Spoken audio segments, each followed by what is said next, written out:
Governor just has another announcement, well, several part announcements to make today, so without further ado. Thank you so much, Troy. I want to welcome all the members of the media here today. Again, we've got some good news, and again, in a continuation of, again, what Troy says, the summer of love. And I go back to the opening days of our administration, where it was a commitment of myself and Ray and our entire administration to stabilize the finances of the government of Guam, pay down on our obligations, our liabilities, and make good in many of these promises that for many years and decades were empty promises from past administrations and past legislatures, because these were laws that were enacted. Again, in the next a few weeks, you will be receiving, again, the audited financials for the government of Guam that will show, again, the wiping out of the accumulated deficit of the government of Guam, that at one point it reached nearly $400 million.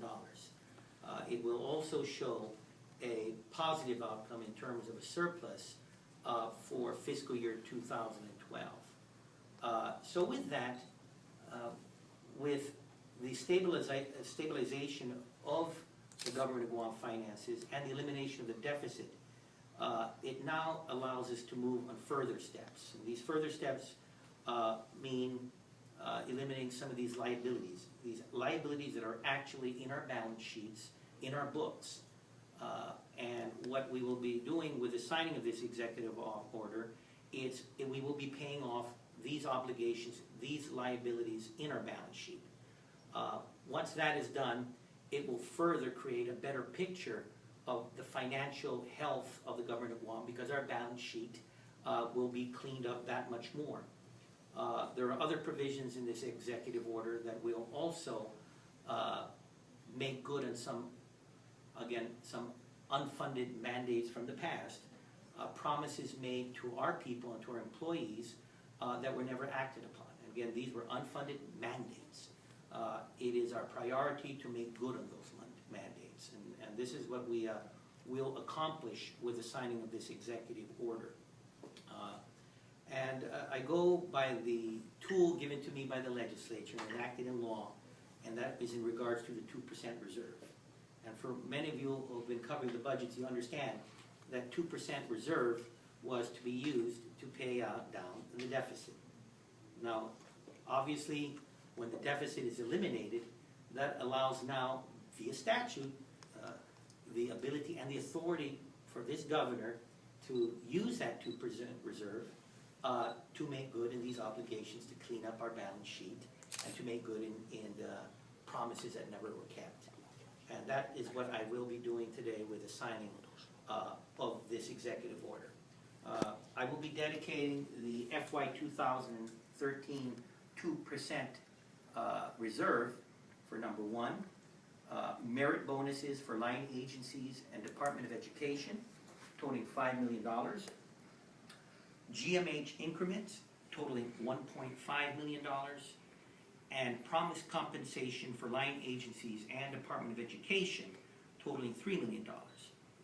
And as for the FY 2014 2% reserve, I am notifying the senators that I intend to use in a phased-in implementation the institution of the Hay Plan.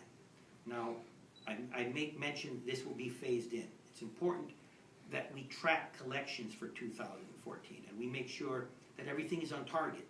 And then we use that data to decide how much to pay out and under what intervals. I think this is a sign of our good faith that we are showing to the employees for a promise that has been made and a mandate that has been made. And it also is something done that is fulfilling an empty promise, but doing it in a fiscally responsible manner. So with that, I will read now the areas in this executive order that deal in what I have just mentioned. Now therefore I, Edward J.B. Calvo, Magalan Guam, Governor of Guam, by virtue of the authority vested in me by the Organic Act of Guam as amended, do order, number one, the Director of Administration to pay the balance of amounts owed to former employees of line agencies and all employees of the Department of Education who earned the meritorious bonuses. Number two, the Director of Administration to pay the amounts owed to Guam Memorial Hospital, and GMH, in turn, is ordered to pay employees for increments earned during the period of the increment freeze. Number 3, the Director of Administration to pay the amounts owed to employees of the line agencies and the Department of Education for promised compensation and civil service and court-ordered legal claims accrued and never paid.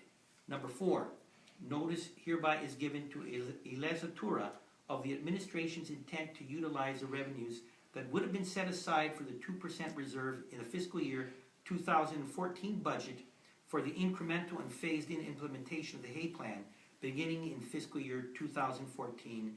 This is subject to cash flow and availability.